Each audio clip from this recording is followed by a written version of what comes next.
que quando a dor chega, a gente pergunta, mas por que eu? Né? Por que eu?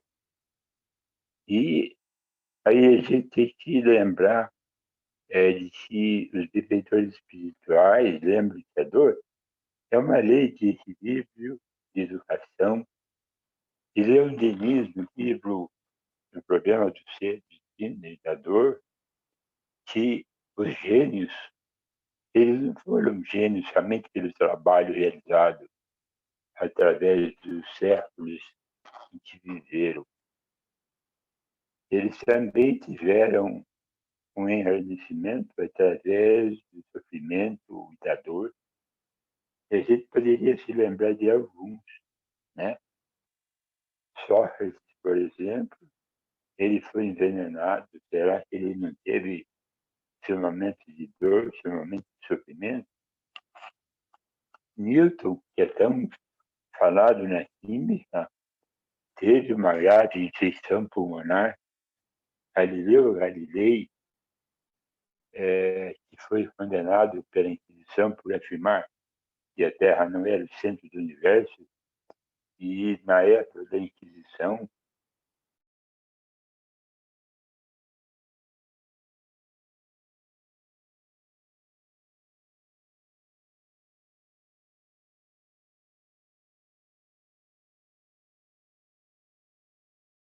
foi para ele: olha, você é incorreto. Acabou morrendo cego. E depois de 400 anos, a Igreja Católica reabre processo contra Galileu Galilei, só para dizer que ele estava certo no que ele estava dizendo.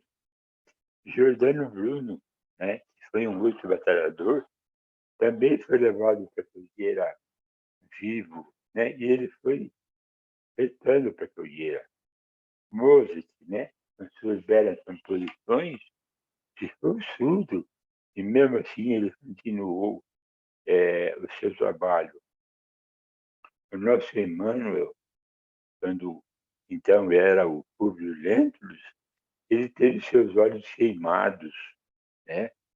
E morreu lá na erupção do Monte Vesúvio, lá em Pompeia. E a sua amada Lívia, né?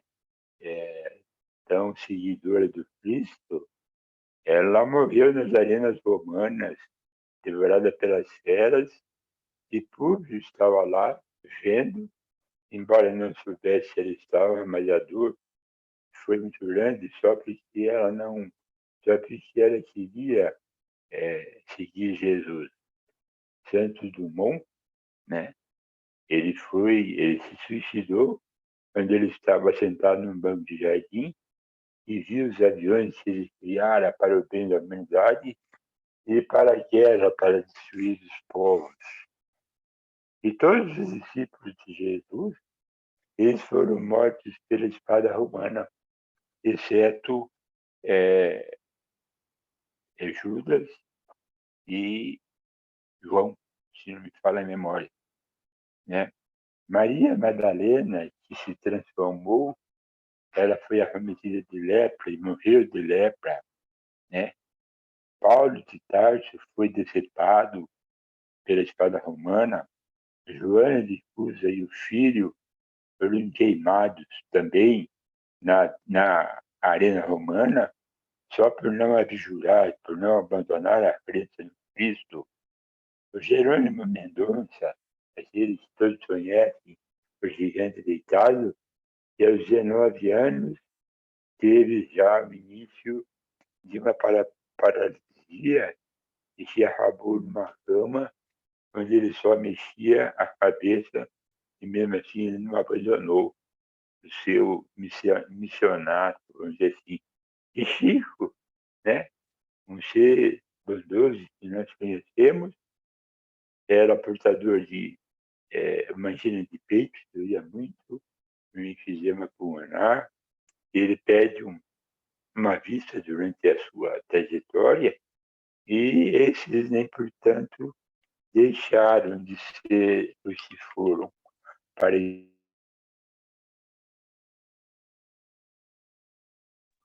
talvez tenha lhes dado força para que eles pudessem caminhar e ser tido por nós hoje como heróis.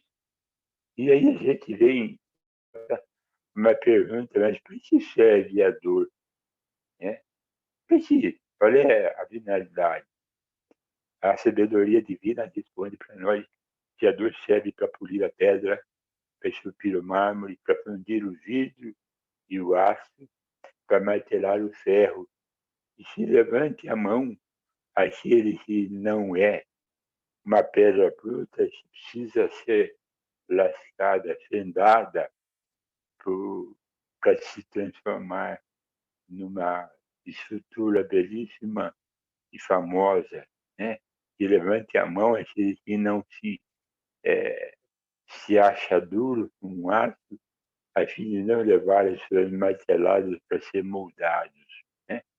E a dor, na verdade, em geral, é um aviso que a natureza nos dá para que nós nos preservemos dos excessos que nós cometemos. Porque sem a dor, nós abusaríamos muito dos nossos órgãos a ponto de destruir antes do tempo devido. Então, quando o mal é perigoso, ele vai se insinuando em nós, acontece algo, e se nós não sentíssemos, logo nós começaríamos a sentir efeitos piores de gravidade fatais e nos levaria a consequências piores. Né? Assim é o nosso mundo, assim é o nosso crescimento que se faz através da dor. E ela é necessária não só para viver, e nós não vamos viver sem ela em tão pouco tempo, tão cedo. Porque nós somos ainda pertencentes a uma sociedade arranhada, fechada, mesquinha, sovina. Nós não sabemos ainda o efeito benéfico da transformação pelo amor. E ainda nós somos pessoas que caminham pelo tempo dentro da roupiça pelo mal e esquecemos a dor do nosso próximo. E aí eu me lembro de uma história da ostra, né? Que ela, para gerar a pérola, ela precisa ser ferida por um grão de areia, que incomoda, que fere e magoa, mas por defesa, pela ânsia da perfeição, ela vai aos poucos envolvendo em camadas pequenas, finas, e vai transformando aquele pequenino grão de areia que importunava, e assim, ante o tempo, e com muito esforço, num trabalho contínuo, aquilo que lhe feriu, aos poucos, vai se acomodando no interior da ostra, a fim de tornar uma bela peça cobiçada e se transforma numa pérola que destaca aos olhos humanos em qualquer lugar que ela é colocada. E me chamou muita atenção curandeira de uma tribo indígena, que ela falou sobre a dor. E ela disse assim: quando as suas costas doerem, não são suas costas que doem. Na verdade, são as cargas inúteis que carrega nas costas sem necessidade. Quando seus olhos doerem, não são seus olhos que doem, mas são as injustiças que os homens praticam e os nossos olhos os veem com muita tristeza. Quando dói a cabeça, não é a cabeça que dói. O que dói é expressarmos aquilo que exprimimos com raiva aos nossos semelhantes. Quando dói o estômago, não é o estômago que dói, é a alma que não digere os ensinamentos necessários para a nossa evolução e para o nosso bem-estar. Quando dói o fígado, não é o órgão físico que dói, mas é a raiva mantida dentro de cada um de nós e se torna veneno que destilamos no nosso dia a dia. E quando o coração dói, não é aquele músculo que contrai milhões de vezes que dói. O que dói é o amor retido e não dividido entre os homens que nós ainda arreamos por milênio. Então é ele, precisamente ele, o amor, é que contém o mais poderoso remédio para todas as nossas dores e que contribui para o nosso crescimento e a nossa transformação. Talvez algum dia possamos ser melhor do que somos no dia de hoje e ocuparmos um lugar de destaque, como esses que eu falei lá atrás, dos grandes gênios, dos grandes homens da humanidade, e aí então nós podemos nos propor a ser um preposto do Cristo, a trabalhar pelo bem da humanidade.